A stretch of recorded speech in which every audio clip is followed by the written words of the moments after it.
Since I was a child, I've heard the old story that Jesus was coming again, that the stars will fall and the moon turn to blood, for the saved all sorrow will end.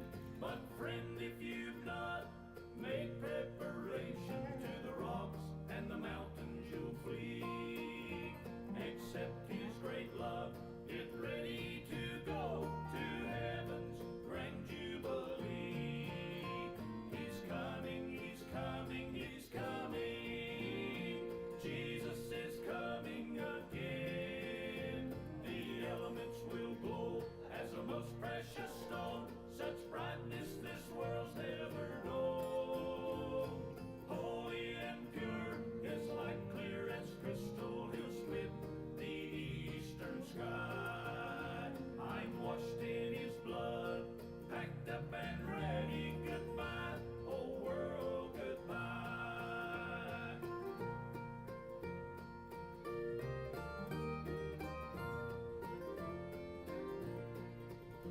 From the Mount of Olives, our Lord went away to the same place he'll come back someday. Go preach my gospel to the whole world. The disciples all heard him say, tell them I died, but I rose again.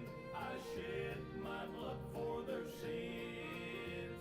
He's coming back soon, could be night or noon. Jesus is coming.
been working?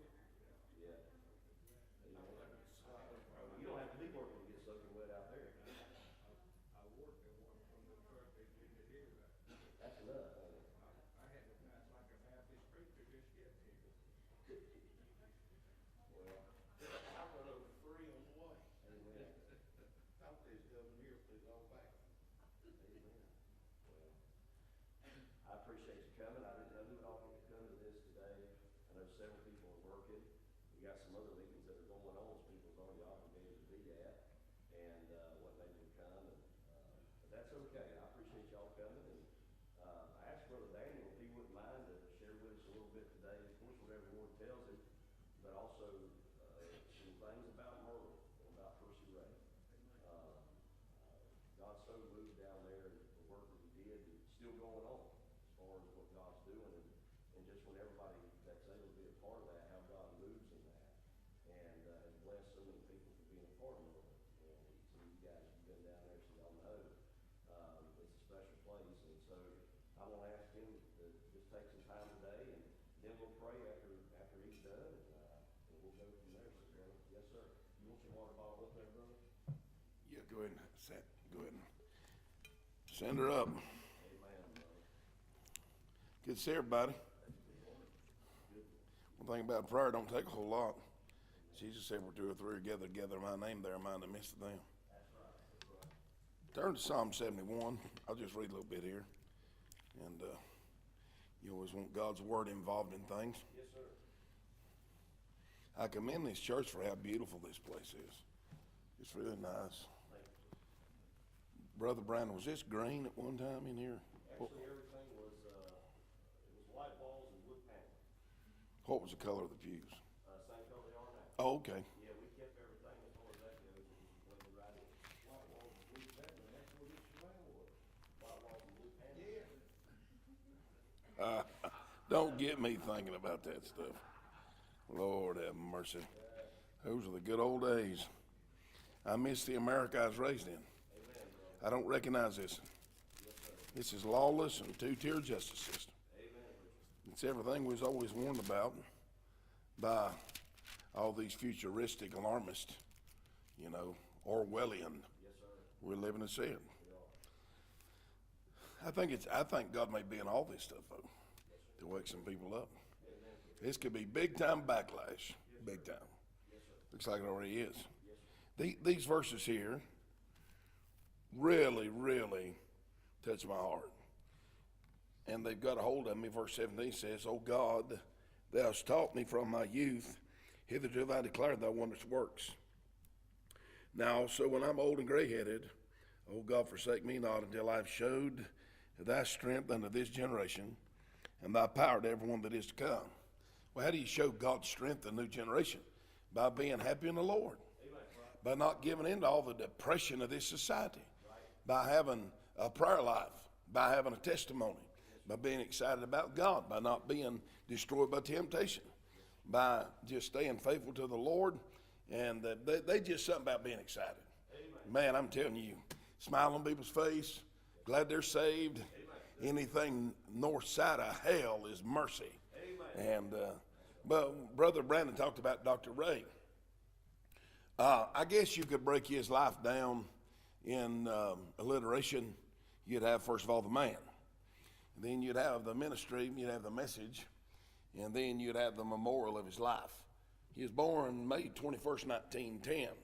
So now we're timelining the kind of society he was raised in was agriculture.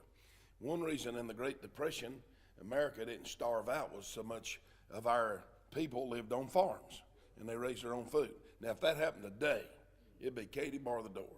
But in that day, it was agricultural, and anybody about the community went to church.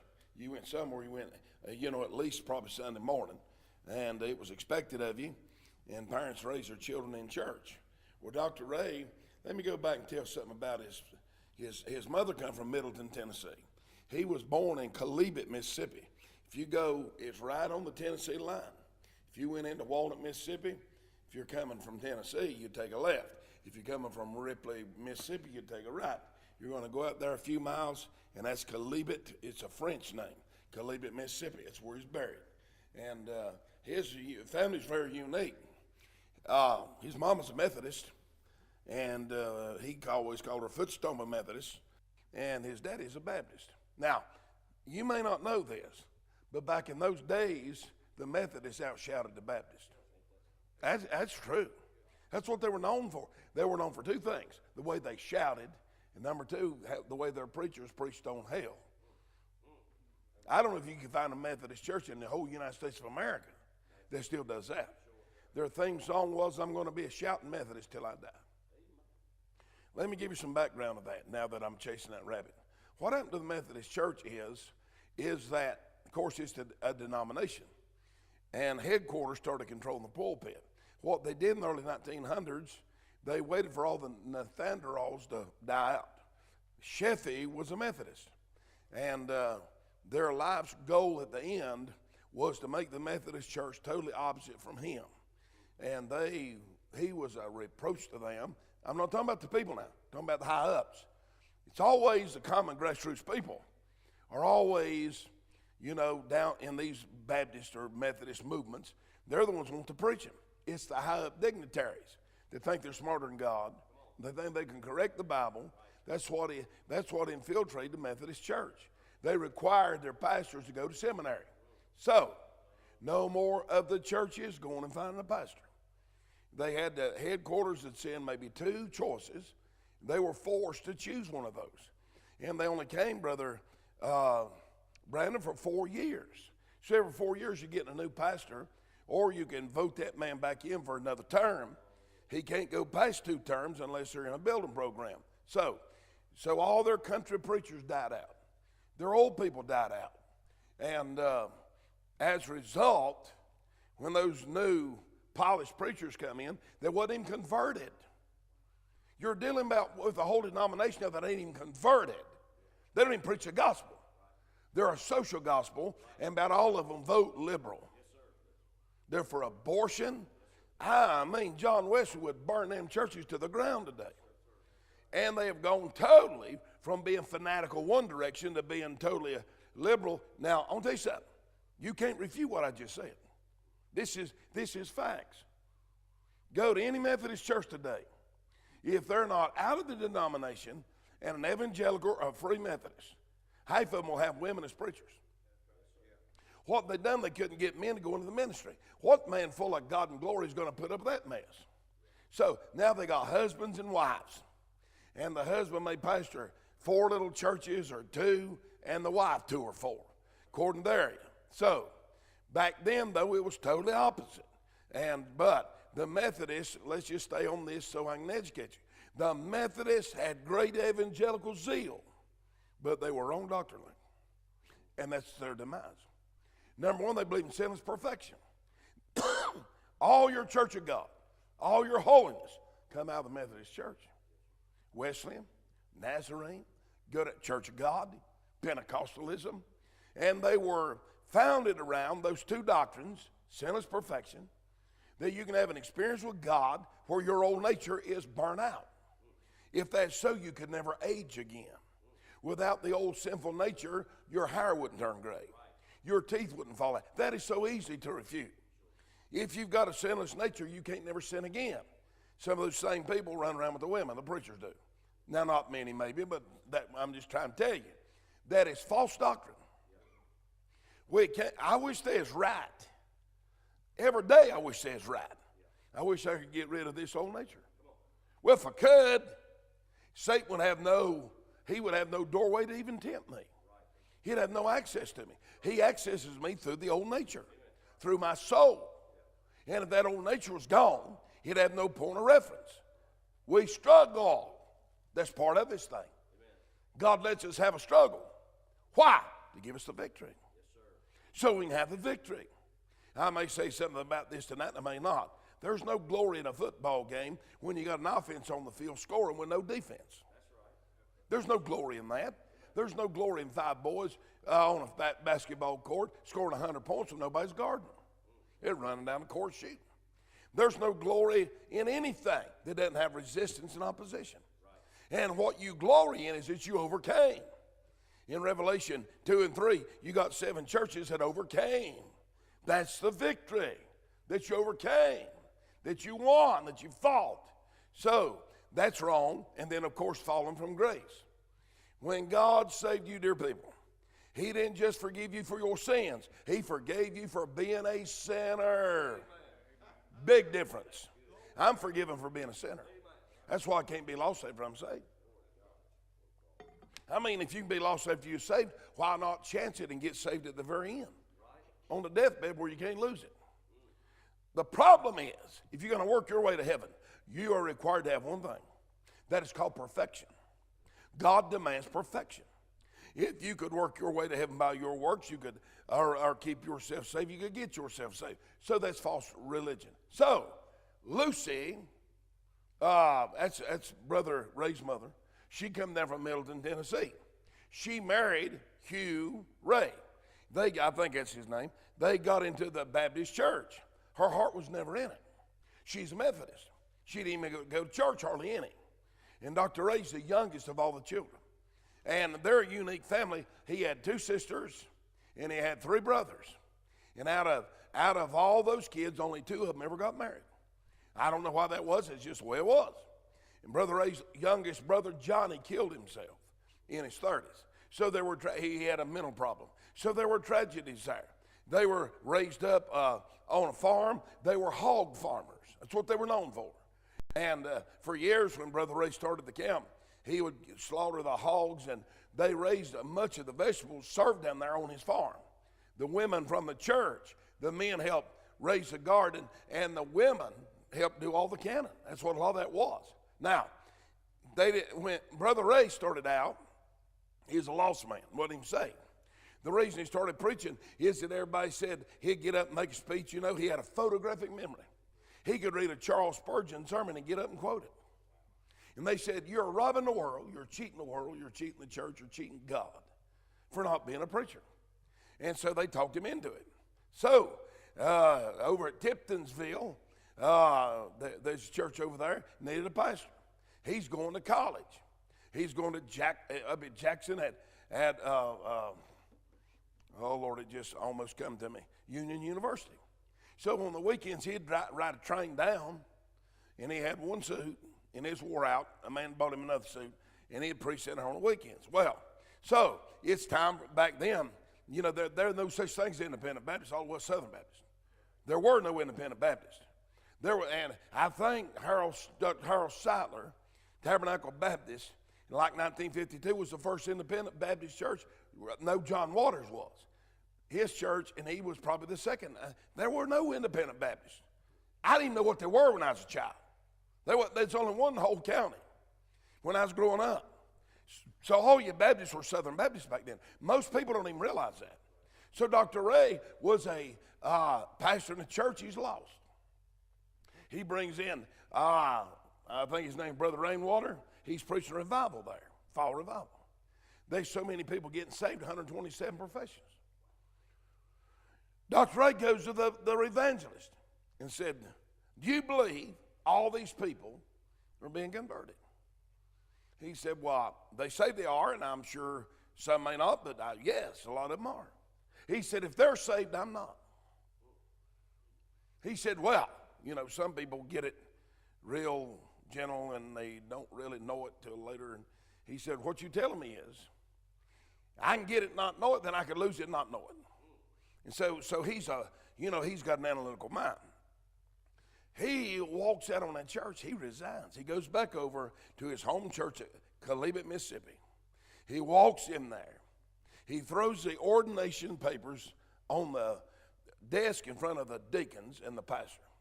And he said, you've ordained a lost man. I'm not saved, and I can't be a preacher. Well, they all tore all to pieces. There ain't no way a man can talk like you and give a speech like you and not be saved. Well, Winston Churchill could give a speech. That don't mean you're saved and called to preach. And so at Union University, he became an infidel. And on the streets of Jackson, Tennessee, he was a big gambler, the best gambler. And running crazy down there. And anyhow, so he became an atheist or agnostic anyway. So they come to his room up there at the dorm where he stayed.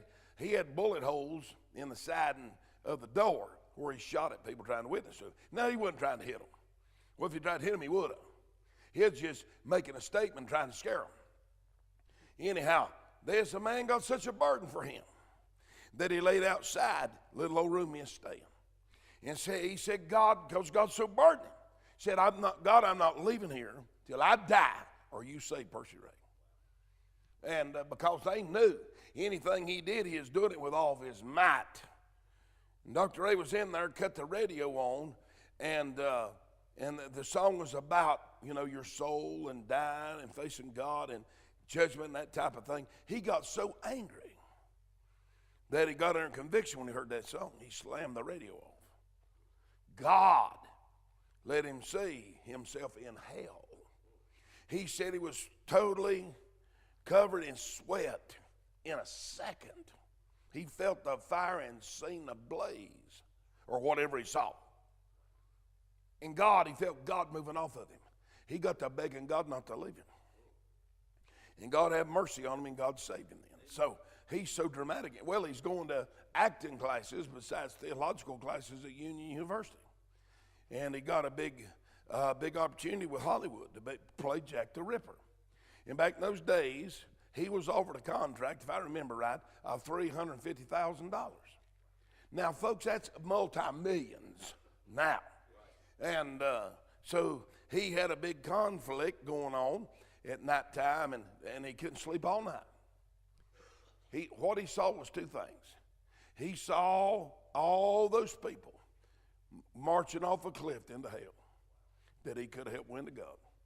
Second thing he saw about daylight was Jesus literally hanging on the cross. And he tore the contract up and wouldn't go. He chose to go the way with God. People in all that community sent sympathy cards to his parents because they had such a stupid son that would turn down acting to preach. It got so bad that his mother, which wasn't even converted till later, his mother got so offended at him and his youngest child, he was her pet. But to turn down that kind of money. And if you're not saved, you know what your heart would say. So he's leaving that Sunday. Now, the books don't tell this because it's highly controversial. He's going that night to preach to black people in a black church. She said, if you go down there to preach to them blankety blank, whatever, you never come out of my womb. Don't you come back here. He went down there, took his shoes off, pulled up his pants. He waded across the creek and went over and preached. I think there's 12 or 13 converted of the black people. He's been run out of his home. So he crosses into Tennessee. And he ends up in Hornsby. Hornsby was known as the city of Seven Springs, hot springs. And he ended up there, and he ended up at out from Hornsby, the town, down this rural road, and there was an abandoned schoolhouse down there. That's where he ended up. And as he went up there and he sat down just to rest, and of course the schoolhouse is, just falling in, is abandoned, one-room schoolhouse. And God spoke to him. And now you got to understand, dear people, don't try to understand a man like Percy Ray with your normal human reason. One man like him comes along every 100 years probably. He's more like Elijah than he was Percy Ray. God spoke to that man in ways he don't speak to people, the average person. God equips the man for the ministry. God gives a man gifts for what he's got him to do. That's what he does. Now, there's no need if I'm going to drive a little old car every day, 2 miles to work and back, I don't need 1,000 horsepower. God equips you for what you need. So, Dr. Ray went inside that little church house like God put on his heart. He started preaching like he is in a church of 100 people. Man, it wasn't long. People started peeping around the trees. And then they found out he wasn't drunk, didn't think he was drunk. And then they come out from around the trees and they filled up the whole front of that schoolyard. And there was a spokesman among them, Charlie Hanna. Charlie Hanna and his wife had never had children. And when he got done, Charlie Hanna said, young man, I want to take you home, and I want to feed you, and I want you to come back before dark and holler at us again. Holler at us again. So, he goes in there, and Dr. Ray eats there, then he goes back and hollers at him a while. Anyhow, so he's going to spend the night there. Old Charlie Hanna, now I don't do this, it's disrespectful, but back then you got to understand, people didn't think back then like they didn't have sensibilities in certain areas like we would have now. He called his wife the old lady. I don't even like repeating that. He said, Charlie Hanna told Brother Ray, he said, now me and the old lady have never had any children. And we was wondering if you'd like to be our son. He just got kicked out of his home. He said, well, my mama run me off. I ain't got nowhere to go. And if you want to take me and let me sleep here a while, I said, that'd be, he agreed to it. Anyhow, so the next morning, the old man had like a 30-some, or no, it was a 20-some model, I think. I don't know if it's Ford or Chevrolet now, I can't remember. Seems like a Chevrolet. Anyhow, he said, I want you to start out today, early, after breakfast, and I want you to go to every home. Start out and go to every home around here and tell them what you've been telling us. He said, there's no Christians around here. They're good people, good hard-working people, but there's not many Christians. And so he got back real late that night. It was almost dark. And he seen where a lot of the people around Charlie Hanna's house had come and built on an extension to his house. Built a bedroom. It's much like the Shunammite woman that built a prophet's room for Elijah or for Elisha. And he stayed there, and it had, a table, a bed, and a candle. He could study there, rest there, have privacy there. So, and I've been to it. It's still standing. I've been there, and you can see where they built onto it. I mean, this stuff ain't fabricated. This is documented evidence. So, anyhow, he got to preaching down there, and so when he got saved, he started the Little Hornsby Baptist Church. And he built the first two churches he built was wood. Little Hornsby burned down, and he made a covenant with God. He'd never build a wooden church again, started building brick churches. Dr. Ray built 40 churches, and not a one of them was dedicated till it was paid for. Great Depression, World War II. It's when almost all of them were built. They would take eggs and chickens and take them to Memphis and sell them. Any little old thing they get their hands on, they could sell. They did so to build the house of God. And anyhow, so Brother Ray's up there preaching or up there close to Hornsby, and an old man approached him and said, I want you to come up here to this town. I want you to have a meeting.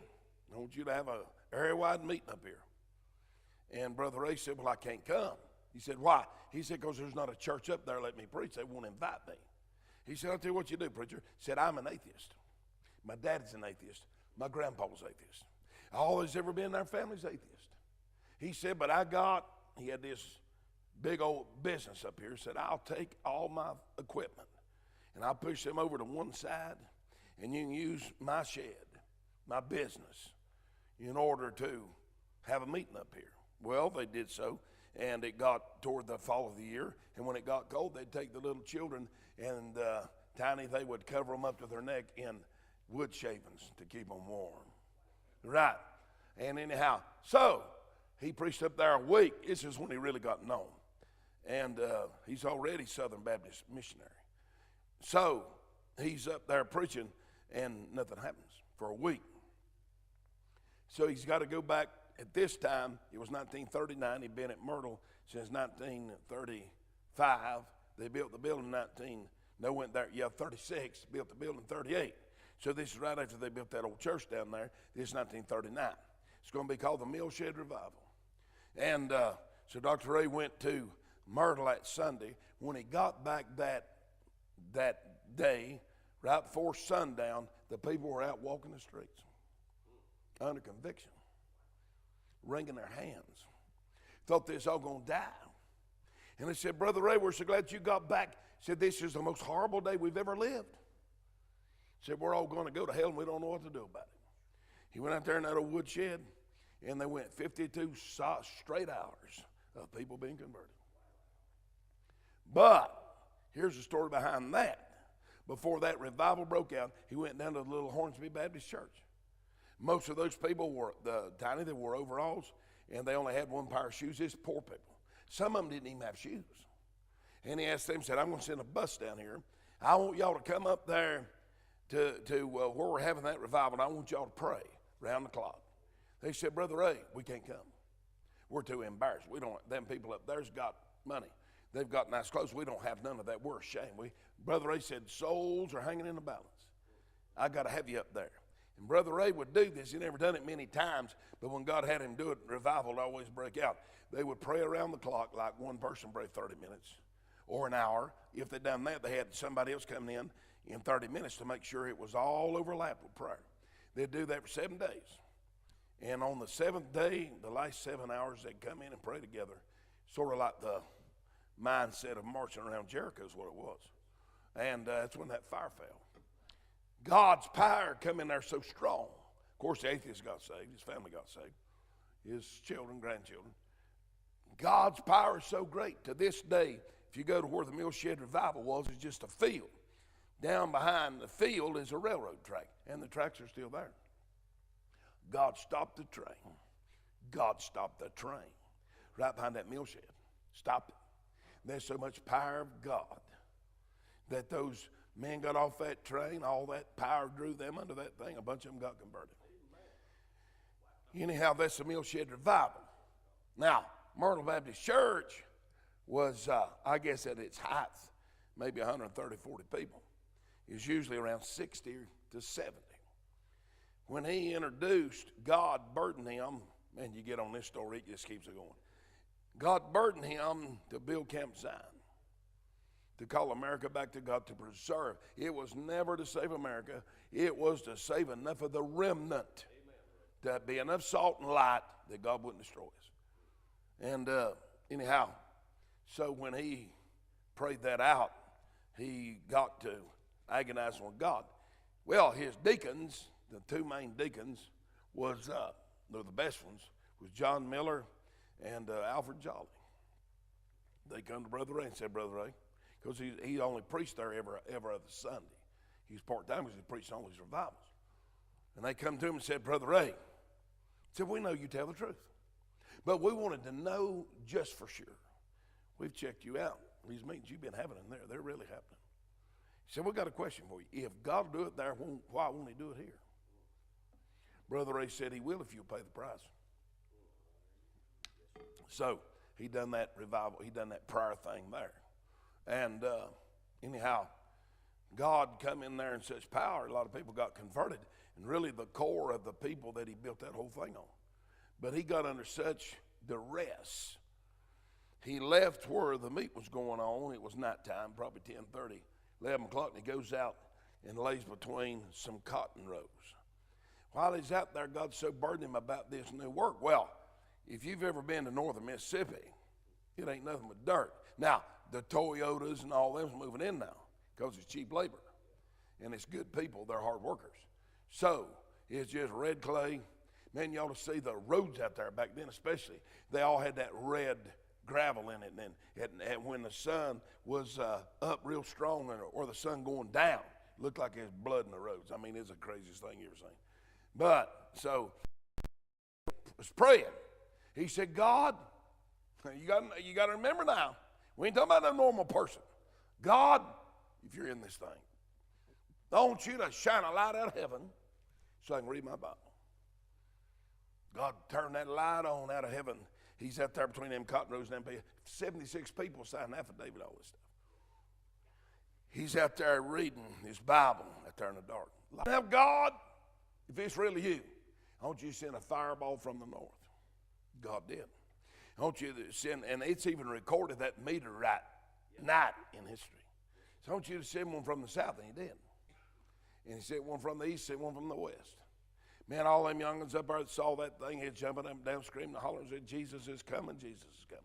Man, I mean, they all thought the Lord's coming. And so, after that kind of a confirmation, and Brother Brandon, if we're going to do something that really requires great faith, great sacrifice, to do things you know you can't do, God gives you a strong confirmation. Now, I ain't saying that. God ain't going to duplicate that. God's done that one time. God does stuff like that one time. There ain't no need praying for that.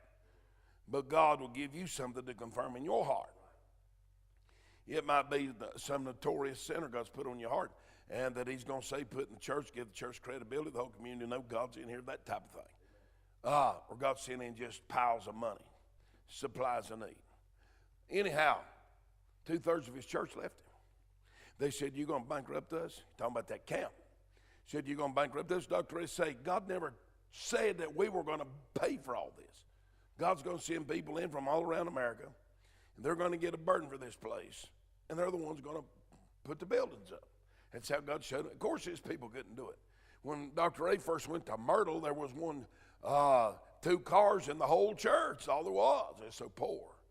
So they left him and went up on the hills, over from Myrtle, up on top of that hill.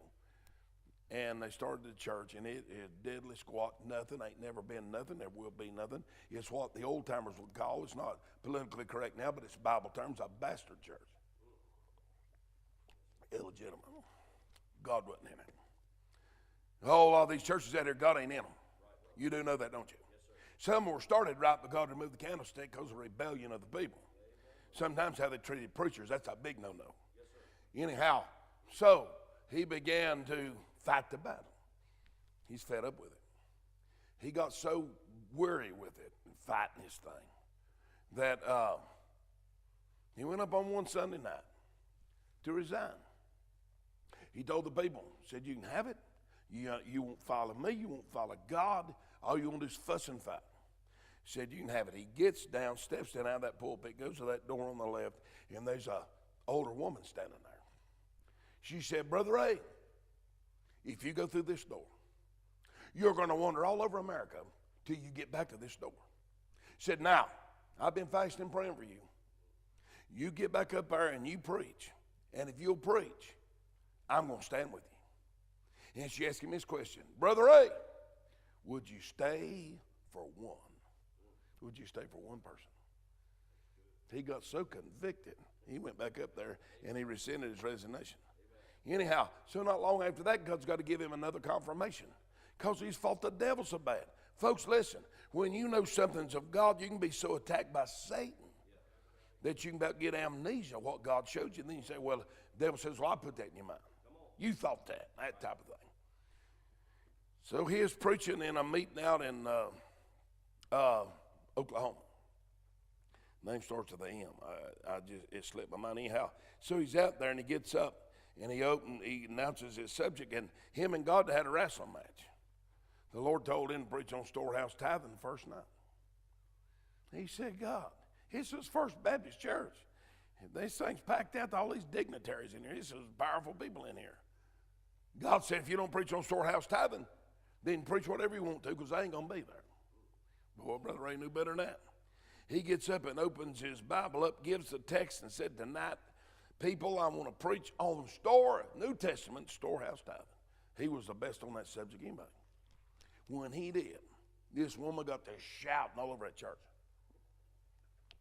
He said the deacons got up, went to her, let her outside to cool her off. To cool her off. Lord God. Anyhow, so she comes up to Brother Ray at the end of the service and says, Brother Ray, said, I know you're wondering what all that commotion's about. She said, on Friday night when you get through this meeting, I'm going to tell you what it was. Well, so that Friday night come, and she come back up to him and said, I've come to tell you what all that is about. Brother Ray said, I've been waiting with great anticipation. And she said, I was praying one night, God woke me up. Now, if you don't believe this, that's up to you. I do. She said, God woke me up, and I seen like a vision. There's a young man in between cotton rows, praying in agony. And there's a light come out of heaven. And he's reading his Bible in between cotton rows. And she said a little bit after that, said, I seen a fireball come out of the north, out of the south, and then the north or the east and then the west. And God said, that property there is where I'm going to spare America. And they're going to come from all over the United States, north, south, east, and west. And they're going to come there, and I'm going to put revival sparks in their churches. And that man that you saw praying there is going to be the man that's going to lead it. Well, she couldn't make out his face. And she said, Lord, how will I know who this young man is? He said, because he'll come to your church in a revival and on Monday night preach on storehouse tithing. Brother Ray about passed out. That was the confirmation that he never turned back. Now, what's wrong with us in our day? We don't believe nothing. We don't believe nothing. They don't believe God can do nothing. We've got everything figured out. The problem with that is, all dead people thought they had it all figured out, then they died. Where's the power? We've got to start believing God again. So, long story longer, he built Camp Zion. They started, everything he did was based on God. Every building was named after the fruit of the Spirit. Had a lake down behind it where they filled it in, shaped in a heart. Everything Dr. Ray did had something to do with the Lord. Preacher like he slept with him before in motel rooms. He said Brother Ray would be talking while he was sleeping, telling the Lord how much he loved him. Just, God. Never was married. He was going to marry R.G. Lee's daughter, and God wouldn't let him. He goes down to Blue Mountain College to tell her. She met him at the door crying and said, Percy, it's all right. God's done told me while you're here. Anyhow, so it took him a great price he paid in order to do what he did. And so all the rest is history. And I knew him, and he's eating my house, and he's the most unique man. There ain't never been another man like him. I've never met nobody in his league. I was scared to talk to him because he'd read your mind. God talked to him. One thing, you don't lie to him. God speaks to him. I went down there as a young man. Just started preaching. Listen to this now. He looked me eyeball to eyeball and said, young man, he always loved me because he loved my mom and daddy. He said, you got woman trouble? I said, no. He said, if you do, we'll take you to Memphis and get you fixed. I said, well, Lord God, there ain't no need for that. I'm just telling you the caliber of man he was. Boy, he believed in a clean pulpit. He believed in people serving God with all their heart. And God used him mightily. And Brother Brandon, I go on and on with this thing. But he had a small congregation. But when the meeting started back then, they were so much God, and the reason they come down there was he was there, and they knew wherever he was at, God's going to be there because he is on. Man, I've seen him pray and God change the weather. I mean, change the weather. So, oh God, it's hot. Send the clouds and cool her off. You go outside, you're going to go eat, go outside, the clouds are all over the sky. I've seen him do that stuff. He was a scary man because he knew the mind of God. He'd preach and tell you how many people's there's lost. 17 here need God. He would, he'd tell you. I mean, he would come forward 17. He'd preach, never give an invitation till he preached to lost people. He'd say, get your loved ones in here tomorrow night. They'll not escape. They'll not escape. Because when he give an invitation, like an earthquake, he'd give an invitation longer than he preached. He wouldn't let up. When God's a hammering people, he wouldn't let up. Don't try that if God ain't in it. You'll just get a bunch of false professions. But my mom and daddy is 1958. They were married in August 17th of 1957. Preacher James Lockie had brought the tent to George Hildebrand High School. Mr. Roney's a strong Christian. Put it up on the property. And it was in the month of June, in the May month of June, because my mom and dad only missed one service, and it was a graduation. My mama's twin sisters graduated in 1958. And so it was, I think, the last night of the meeting, star basketball player was there. He had his friend's 15, this other boy, David Lynn and William Clark is the boy's name. And David Lynn's a big star basketball player. Well, Clark is just going along with him. He's back there laughing. Dr. Ray's giving the invitation. They're back there laughing. Dr. Ray said, there's two men back here. If you don't get saved tonight, God's going to kill you.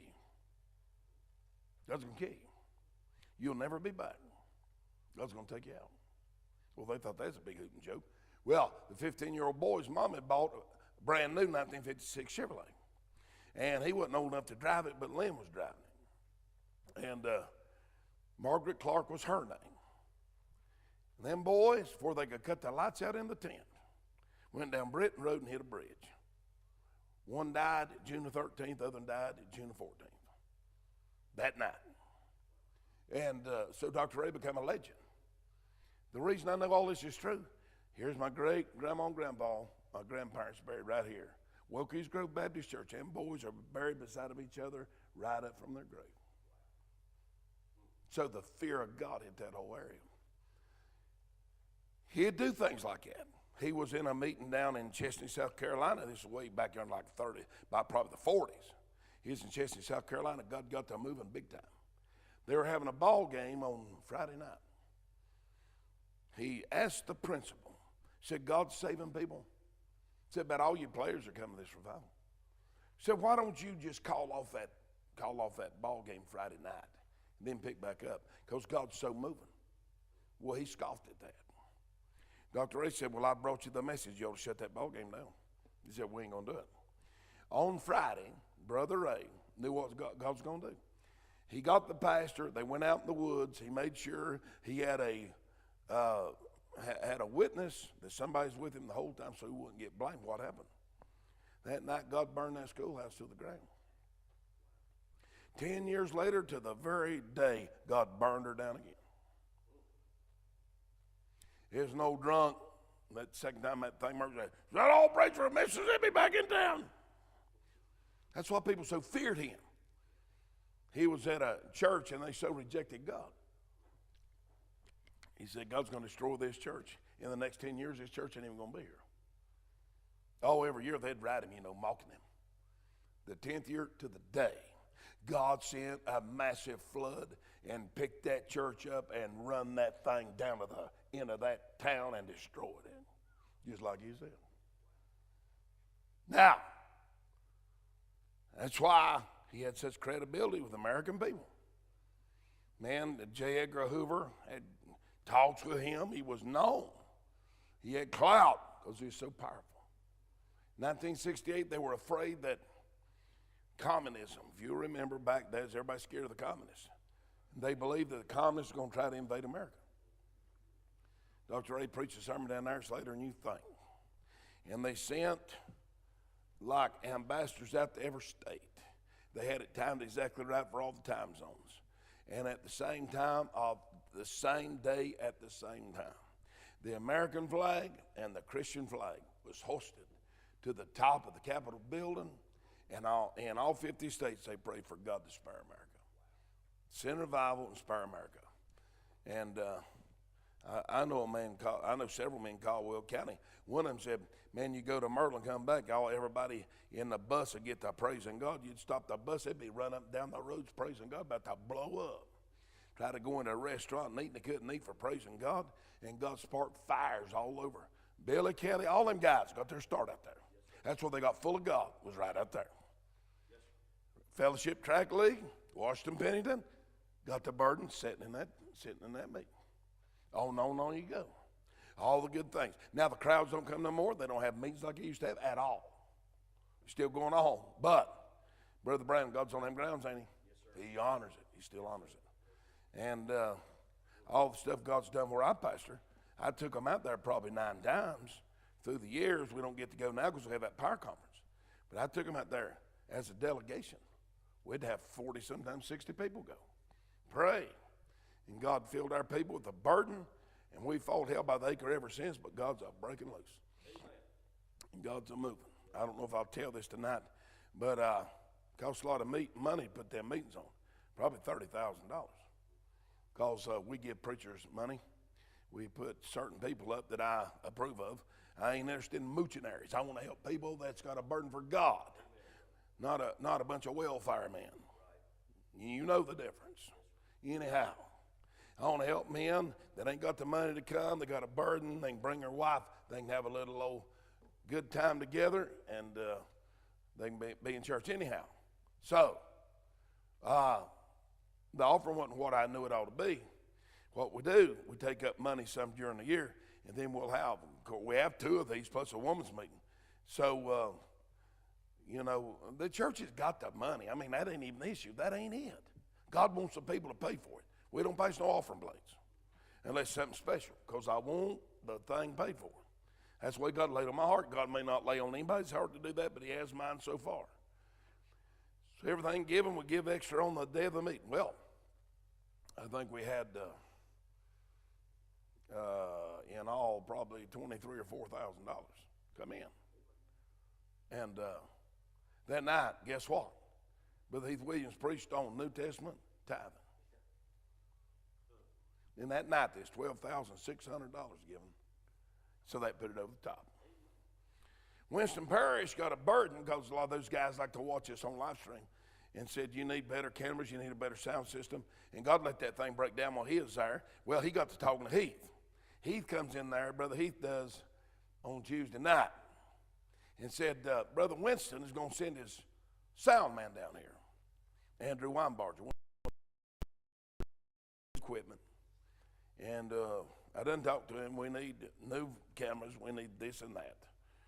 And he said, Andrew told me $30,000. Well, that's what we spent $32,000 last time we done that. Didn't get what we really wanted, but anyhow, it wasn't the quality. It's all right. I mean, it got us by. So, people got to give money and pledging that now. So far, the pledges and the money's over $73,000 as of Sunday. God gets in something. He gets in something. Brother Brandon, we didn't do it before. There's a timing in everything. You'll fall flat on your face and make a fool out of yourself if you do things when it ain't time, even though it's God's will at a certain time.